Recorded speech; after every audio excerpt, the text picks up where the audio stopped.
хонандагони мактаби 11 шаҳри Норак дигар парвои маҳдудият ё реҷаи барқро надоранд. ин мактаб дигар доимо бо барқ таъмин хоҳад буд.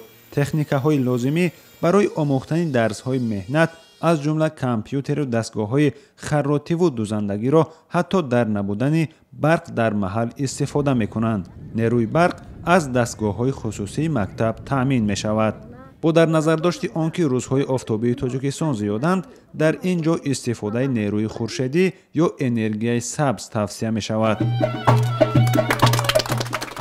дар ин мактаб ҳам ки дар он мисли аксар мактабҳои кӯҳистон гоҳу ногоҳ барқ хомӯш мешуд, бо кӯмаки намояндаи барномаҳои Созмони амнияти ҳамкорӣ дар Аврупо таъмир ва бо таҷҳизоти зарурӣ аз ҷумла панелҳои хуршедӣ таъмин шудааст.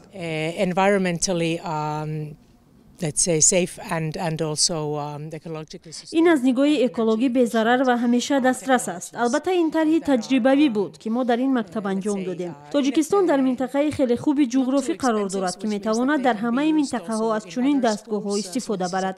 ҳам маблағи начандон зиёд сарф мешавад. ман умедворам ки дар дигар мактабҳои Тоҷикистон ҳам мо чунин тарҳҳоро амалӣ мекунем.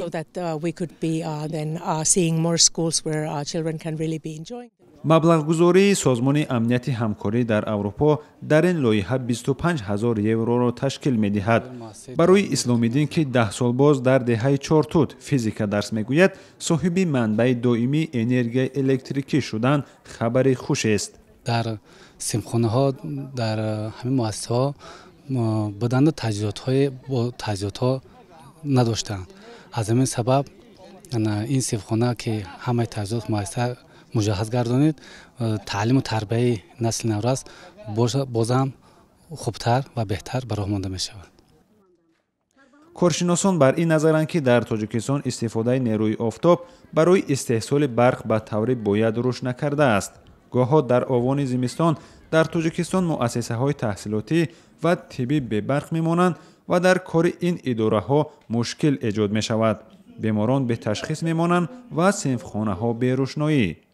созмонҳои байналмилалӣ бо пиёда кардани лоиҳаҳои амсоли рушди энергияи сабз талош доранд ки бебарқӣ бахусус дар кӯҳистон ба рафти таълим ва табобат халал эҷод накунад.